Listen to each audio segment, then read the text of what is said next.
I'm Josh Carstens. I'm 25 years old and I am a Hillsong Leadership Academy student. Towards the end of last year, my girlfriend and one of my leaders at the time, they started dropping sort of like, I think you should do this program, like it sounds like it'd be a good fit for you.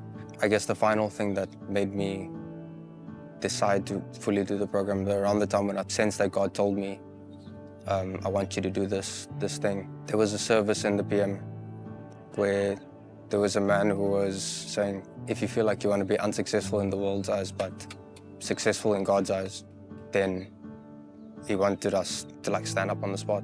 It almost felt as if I was lifted onto my feet. And I felt my heart racing. I was sitting right at the back in the corner. And then I found myself after the service going into the foyer and they had the HLA desk. And I spoke to one of the former students, actually for a friend of mine. He wanted to know about the program. And while I'm listening to it, I'm actually finding again that my heart starts racing, I'm sweating, I'm like, what is going on? Essentially, before I walked out of the doors of church, I had already begun the process to sign up for the program. If I'm being honest, I didn't really want to do the program. It was a difficult season for me in general, so I don't think I was as excited as everyone else was. I'm also a bit older than the other students, so there was also that tension. Coming in, I didn't really have much of an expectation. I just knew that God called me to do it. So at the beginning of the year, Andy and Marv had asked me if I would want to do like the prayer requests and praise reports, like read them out for student chapel. And this was my first time I would be speaking in front of the group or anything like that. As soon as Andy asked me, I just felt like I was having some sort of panic attack. I was shutting down and I found myself right at the back in the corner of the room. And I was so overcome with anxiety that I had no other choice but to bring God into it. And I found myself completely brought to my knees, to the end of myself. I was face down in the corner where no one could see me.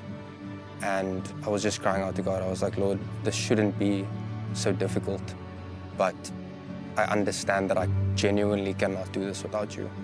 When they eventually called me up, I found myself just like the words were coming to me. It was still difficult to do, it was difficult to step out, but everything was okay. But because of the place that I was in before, I never would have known that it would be okay. God's helped me to see that He has graced me in certain spaces to be able to speak to people and speak into people's lives as well. And I don't think that would have happened if I didn't completely surrender it to Him. I've learned to understand that God is like genuinely a provider. Throughout this year, I've seen God come through in ways that I can't understand it.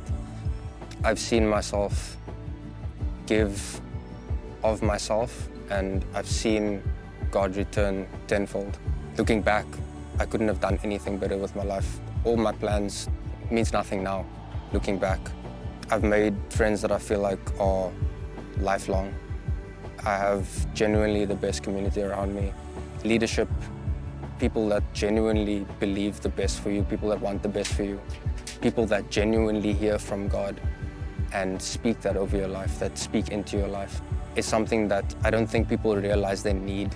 I guess I would encourage people, like, if you really want to do the program, do it. It's honestly going to be the best year of your life. And I can sit here and say that it has been the best year of my life.